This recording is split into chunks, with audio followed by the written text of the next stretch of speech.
persepsi seperti tadi yang kami sampaikan. Kemudian kita juga akan terus melaksanakan upaya-upaya penyelidikan lebih lanjut. Proses ini juga wujud komitmen.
merekomendasikan agar undang-undang pemilu dievaluasi ke depannya. Untuk sementara, kita kembalikan dulu ke studio Oki. Oleh tersangka H dengan modus seolah-olah pemberian corporate social responsibility. Untuk selanjutnya diserahkan kepada masing-masing tersangka lainnya. Barreskrim Polri mulai menyelidiki dugaan keterangan palsu yang disampaikan saksi AF dan DD di kasus pembunuhan Vina dan Eki Cirebon, Jawa Barat 2016 silam. DD, Barreskrim Polri juga menerima laporan terhadap ayah korban Eki, yakni Ibtu Rudiana. Direktorat Tindak Pidana Umum ada 2 laporan, yaitu laporan oleh para terpidana yang sekarang persepsi seperti tadi yang kami sampaikan. Kemudian kita juga akan terus melaksanakan upaya-upaya penyelidikan lebih lanjut. Proses ini juga wujud komitmen.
Di tanganmu, botol plastik bekas bisa jadi baru lagi, seperti tas, baju, hingga sepatu ini. Bersama Gerakan Ekonomi Sirkular Nasional Le Mineral, mari mulai kebiasaan baru memilah sampah plastik dari rumah, menyalurkan lewat aplikasi. Kebakaran di kawasan perbukitan Danau Toba, Kabupaten Samosir terjadi sejak Selasa siang. Kebakaran mencapai 95 hektar lahan di 6 desa dan 3 kecamatan. Demikian Kompas Update, sampai Indonesia Malam akan kembali usai jeda. Kompas Update dipersembahkan oleh Entrasolcare. Entrasolcare.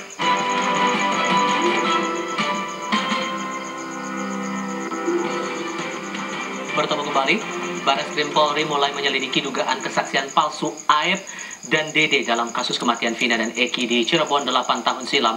Gelar perkara awal untuk mengetahui kemungkinan tindak pidana terkait laporan dugaan kesaksian palsu tersebut. Direktur Tindak Pidana Umum Barreskrim Polri, Brigjen Juhan dari SK mengabulkan permohonan perlindungan terhadap 6 orang terkait kasus Vina dan Eki. Perlindungan diberikan kepada mantan terpidana kasus Vina, Saka Tatal, serta 5 orang anggota keluarga korban Vina. Ketua LPSK Ahmadi mengatakan ada 15 permohonan perlindungan yang berasal dari keluarga korban, saksi ataupun warga yang terkait kasus pembunuhan Vina. Dari 15 orang itu, LPSK menerima 6 permohonan yang berasal dari terpidana kasus Vina, Saka Tatal, serta 5 anggota keluarga korban Vina. Perlindungan berupa